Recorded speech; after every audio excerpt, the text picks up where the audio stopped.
Hati-hati, inilah 11 macam ria yang mungkin tidak kita sadari. Ria adalah penyakit hati yang tidak jelas keberadaannya. Karena kapanpun, dimanapun seseorang hendak beramal, sifat ini bisa saja selalu muncul tiba-tiba. Ria yang samar-samar ini ternyata berbahaya dan bisa mengakibatkan habis semua amal kebaikan kita. Seperti firman Allah Subhanahu wa taala berikut ini.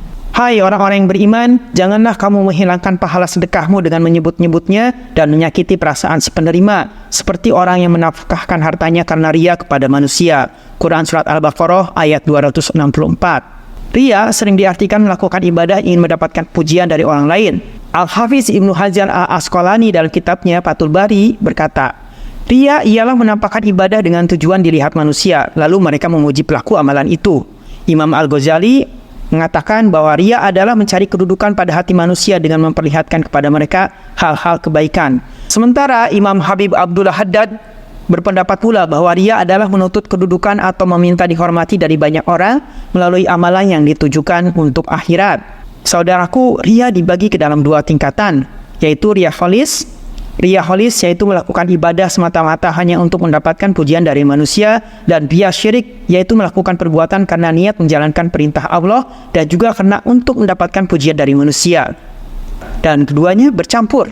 Berikut ini adalah contoh macam-macam ria yang tanpa sadar sering dilakukan. Yang pertama adalah seorang hamba dalam beribadah menginginkan selain Allah. Dia senang orang lain tahu atau melihat apa yang diperbuatnya. Dia tidak menunjukkan keikhlasan dalam beribadah kepada Allah, dan ini termasuk jenis nifak. Yang kedua adalah seorang hamba beribadah dengan tujuan dan keinginannya ikhlas karena Allah, namun ketika manusia melihat ibadahnya, maka ia bertambah giat dalam beribadah serta membaguskan ibadahnya. Ini termasuk perbuatan syirik tersembunyi.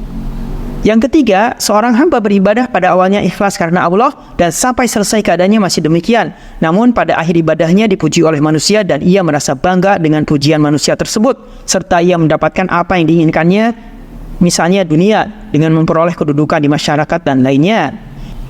Yang keempat adalah ria badaniyah, yaitu perbuatan ria dengan menampakkan badan atau jasadnya yang kurus karena banyaknya ibadah sehingga ia disebut sebagai orang abid atau ahli ibadah.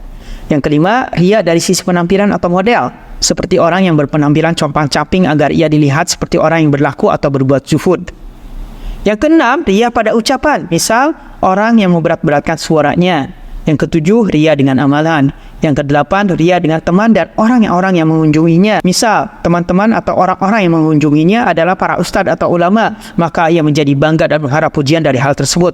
Yang kesembilan, ria dengan mencela dirinya di hadapan manusia. 10. Seseorang beramal dengan amal ketaatan dan tidak seorang pun mengetahuinya, ia tidak ingin tenar. Akan tetapi jika ia dilihat manusia, ia menginginkan diawali atau dihormati dengan pengucapan salam. Yang ke-11, menjadikan perbuatan ikhlasnya itu sebagai wasilah terhadap apa yang dia inginkan. Yang pasti saudaraku, amal yang sudah tercemari sifat ria akan sia-sia karena habis begitu saja. Maka berhati-hatilah.